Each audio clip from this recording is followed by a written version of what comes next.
Hello friends, myself Ajay Katniya. Last video में आपने प्रकरण 8 राशियों की तुलना तेनी समझ मेळवी।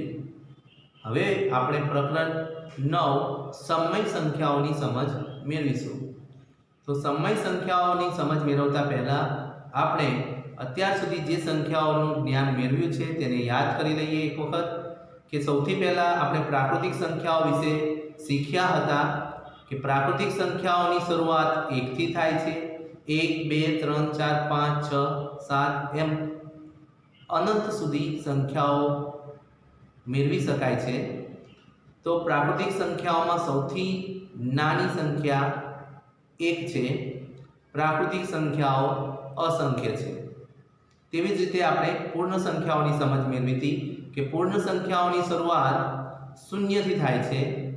0, 1, 2, 3, 4, 5, 6 एम ए पण असंख्य सुधी संख्याओं मळी शके छे। सौथी नानी पूर्ण संख्या 0 छे। त्यारबाद आपणे पूर्णांक संख्याओं की समझ मेळवी। पूर्णांक संख्याओं में धन पूर्णांक, ऋण पूर्णांक अने शून्यनो समावेश थाय छे।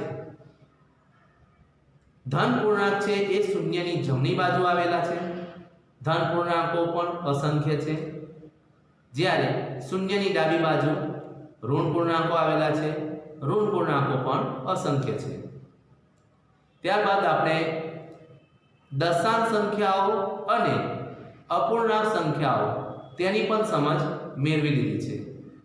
तो हवे आ समय संख्या ए शुं छे ते समजीए कि समय संख्या एटले शुं। तो जे संख्या ने P/Q स्वरूप में लखी शकाय छे, P/Q स्वरूप में लखी शकाय ते संख्या ने समय संख्या तरीके ओळखवामां आवे छे। तो अहींया समझिए कि P/Q स्वरूप। तो P/Q स्वरूप ए समय संख्यानुं स्वरूप छे अने P/Q स्वरूप में जे संख्याओने आपणे लखी शकीए छीए तो ते संख्या ए समय संख्या कहेवाशे। हवे अहींया ए जाणવું જરૂરી છે કે P અને Q तो तेमां कई संख्याओनो समावेश थाय छे। तो P અને Q માં पूर्णांक संख्याओं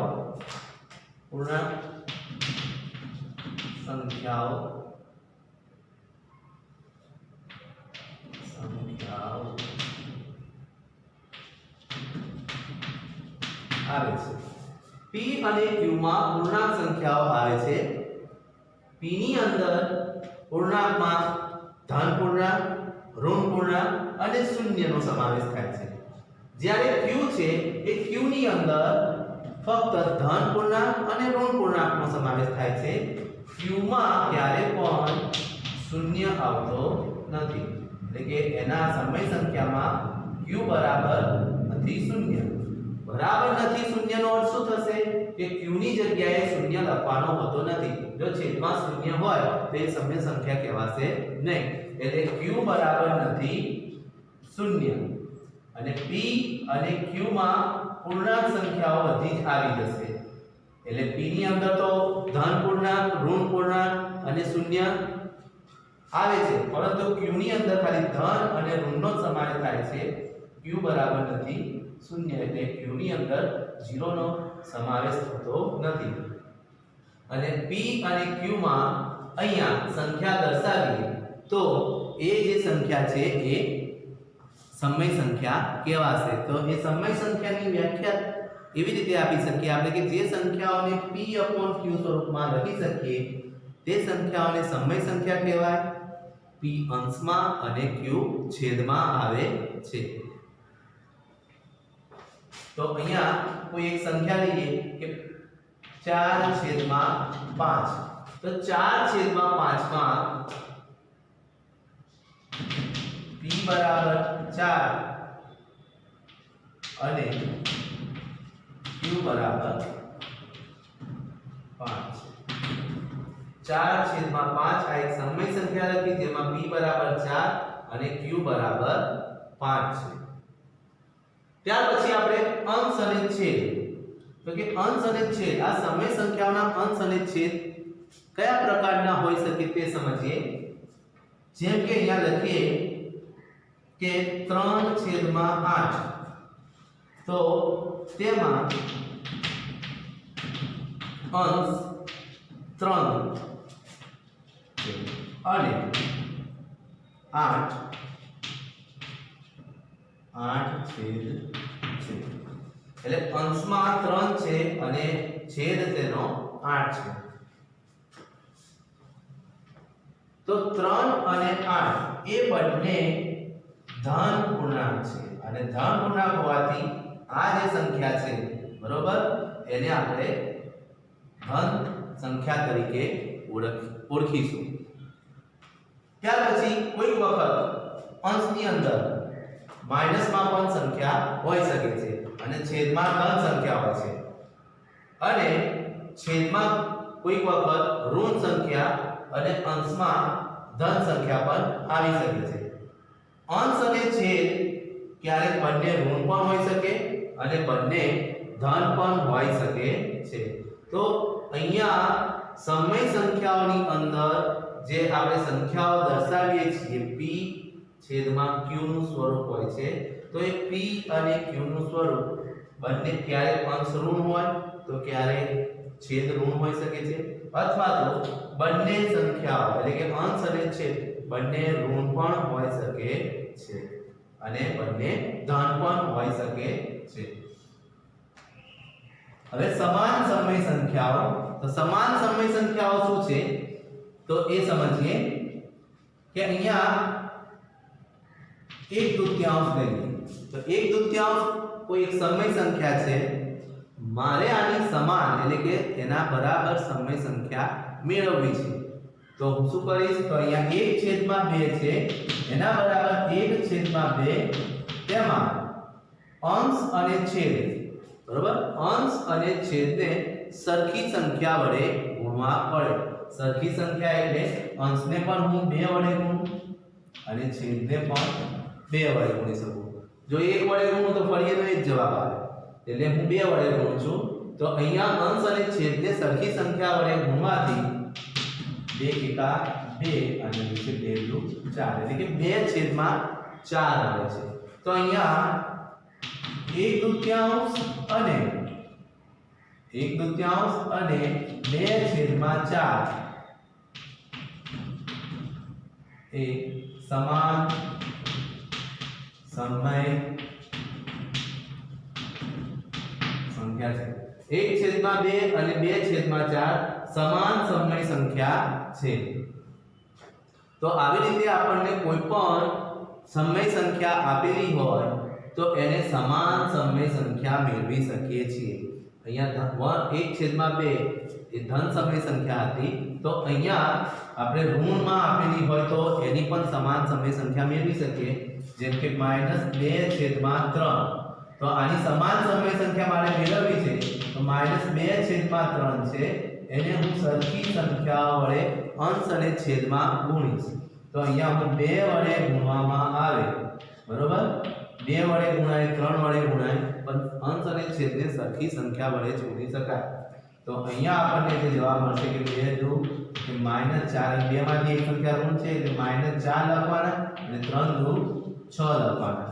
તો અહીંયા -2/3 અને -4/6 એ બંને સમાન સમય સંખ્યાઓ છે। આ સમજ મેળવ્યા બાદ આપણે હવે ધન અને ઋણ સમય સંખ્યાઓ વિશે સમજ મેળવીશું કે ધન અને ઋણ સમય સંખ્યાઓ કોને કહેવાશે। પહેલા આપણે સમજીએ ધન સમય સંખ્યા। તો ધન સમય સંખ્યાઓની અંદર કે જે સમય સંખ્યાનો અંશ અને છેદ બંને ધન પૂર્ણાંક હોય તો તેને ધન સમય સંખ્યા કહે છે। દાખલા તરીકે આપણે જોઈએ એની અંદર કે 1/2 4/5 3/2 વગેરે।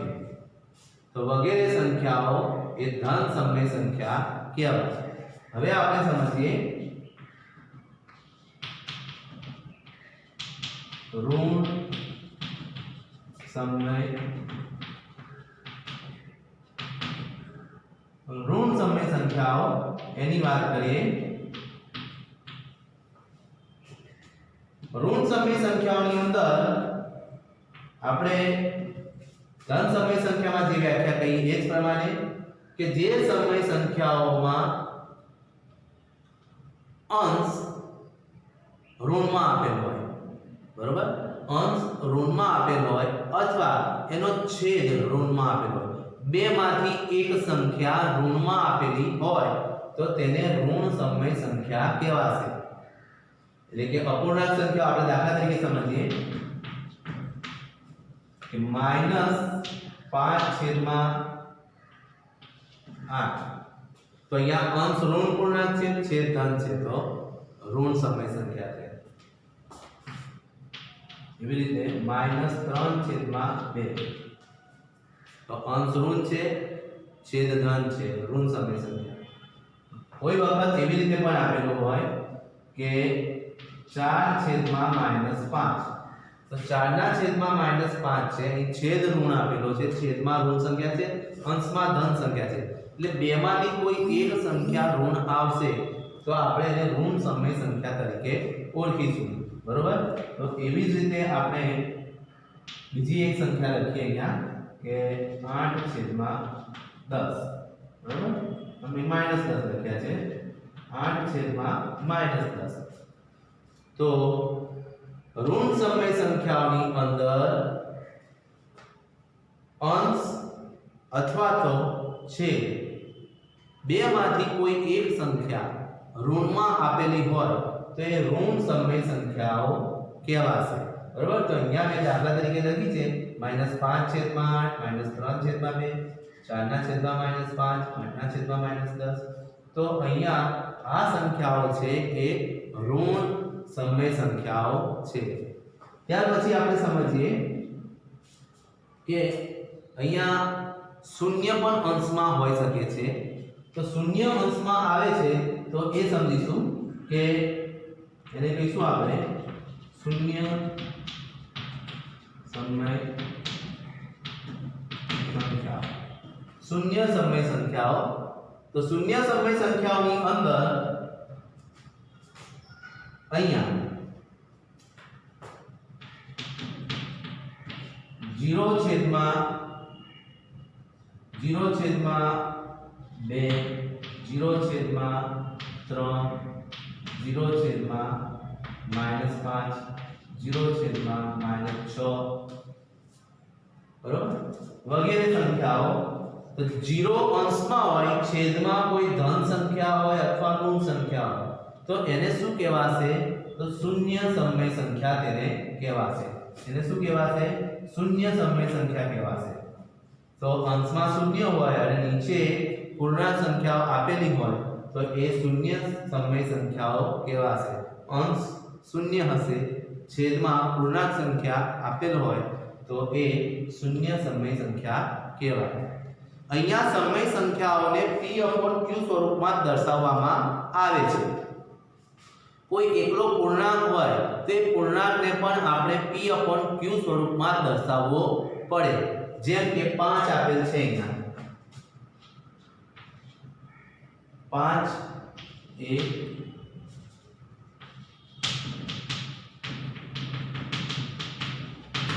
5 એક પૂર્ણાંક છે તો આપણે એને સમય સંખ્યા તરીકે લખી શકીએ છીએ।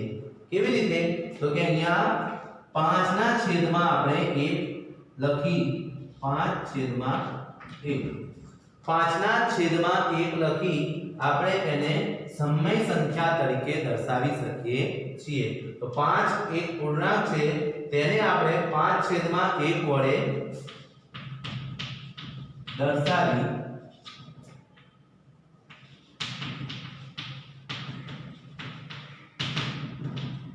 અને 5/1 વડે દર્શાવીએ તો 5/1 એ કઈ સંખ્યા બની ગઈ? સમય સંખ્યા બની ગઈ। કોઈ ઋણ પૂર્ણાંક આપેલો હોય તો ઋણ પૂર્ણાંકની નીચે પણ આપણે 1 લખી, 1 વડે એને દર્શાવી અને p/q સ્વરૂપમાં, જેમ અહીંયા લખ્યું ને p/q સ્વરૂપ, બરોબર, તો p/q સ્વરૂપમાં આપણે એને દર્શાવી શકીએ છીએ, બરોબર। એટલે ઋણ પૂર્ણાંક આપ્યા હોય, જેમ કે એક સમજીએ કે -5/8 20 આવે તો -20 એ ઋણ પૂર્ણાંક છે એને અમારે સમય બનાવી હોય તો એને હું શું કરીશ એના છેદમાં 1 લખીશ તો આ -20 છેદમાં 1 શું થશે સમય સંખ્યા એક સમય સંખ્યા છે તો આવી રીતે આપણે જે પૂર્ણાંક સંખ્યા આપેલી હોય તો એને અંશ અને છેદ સ્વરૂપ આપી અને સમય સંખ્યા બનાવી શકીએ છીએ થેન્ક યુ ફ્રેન્ડ્સ